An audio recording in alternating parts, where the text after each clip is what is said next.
A todo el mundo le suena la idea de que un gran meteorito de unos 10 kilómetros de tamaño terminó con el reinado de los dinosaurios sobre la Tierra hace 65 millones de años. La idea no es nueva. Sin embargo, desde que fue formulada, ha sido sometida a un análisis riguroso por los investigadores y ha tenido que competir con otra serie de teorías que también intentaban dar una explicación a una de las extinciones de la vida sobre la Tierra mayores de todas las que ha habido. De hecho, hace 65 millones de años, en el límite temporal entre el periodo Cretácico y el inmediatamente siguiente, que es el Terciario, es el límite KT, que dicen los científicos, se produjo algo que terminó en muy poco tiempo con el 70% de todas las especies vivas del planeta. Claro, entonces, en aquel entonces, muchas de esas especies, tanto en tierra como en mar o en aire, eran dinosaurios. Dinosaurios avianos, dinosaurios reptilianos, dinosaurios terrestres, dinosaurios marinos, dinosaurios voladores. El mundo, durante 80 largos millones de años, estuvo dominado por los dinosaurios.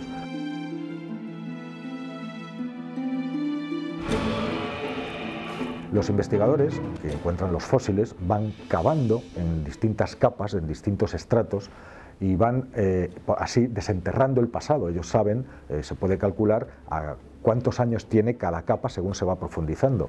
Y resulta que justamente en el límite KT, es decir, hace 65 millones de años, donde termina el Cretácico, los restos de dinosaurios que en las capas superiores son muy abundantes, desaparecen.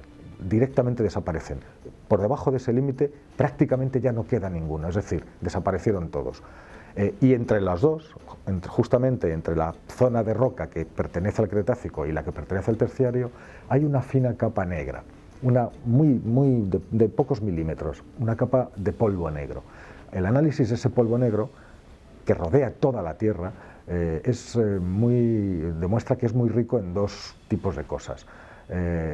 Son unas pequeñas esférulas minerales que se llaman tectitas y que solamente se producen cuando cae un meteorito y las temperaturas son tan enormes que funden las rocas, se forman gotas y cuando esas gotas se solidifican son esas tectitas, e iridio, que es un material que en la Tierra no hay de forma natural y que todo el que tenemos en la Tierra procede de meteoritos.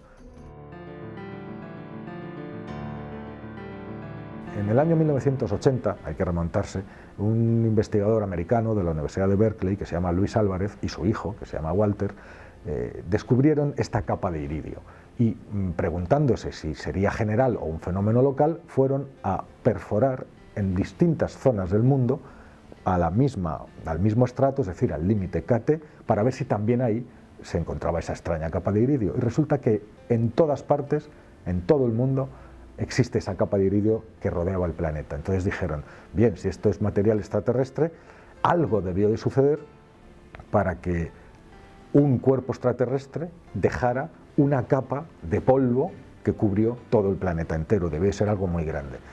Se empezó a buscar al culpable de eso. Y ese culpable resultó se encontraba en el Golfo de México, justo frente a las costas de Yucatán, y apareció unos años más tarde debido a unas prospecciones petrolíferas. Encontraron el cráter, un cráter de 180 kilómetros y compatible con la caída de un objeto de 10 kilómetros de diámetro. Era el culpable que se necesitaba para matar o como asesino de los dinosaurios.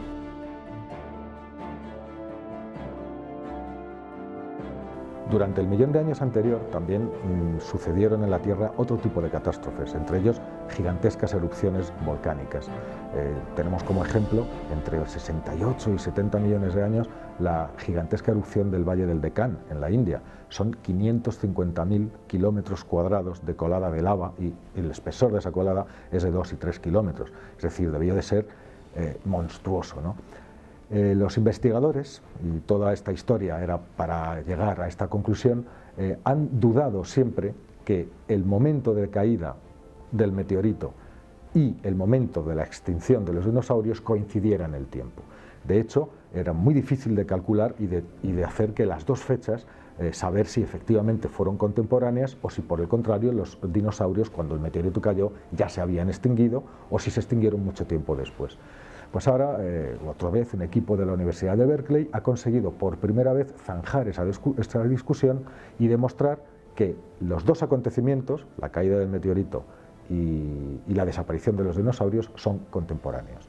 La fecha es 66.038.000 años y es válida para ambas cosas, tanto para la muerte de los dinosaurios como para la caída del meteorito.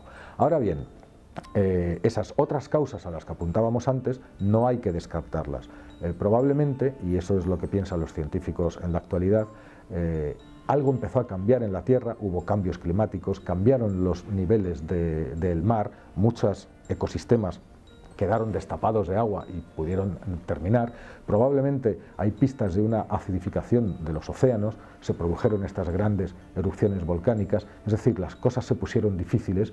Los científicos cada vez más están pensando en que la causa de la gran extinción del Cretácico es múltiple, pero que sin ningún lugar a dudas, como ha demostrado esta investigación, la caída del meteorito fue el desencadenante, digamos, el último golpe a la vida durante ese lejano periodo.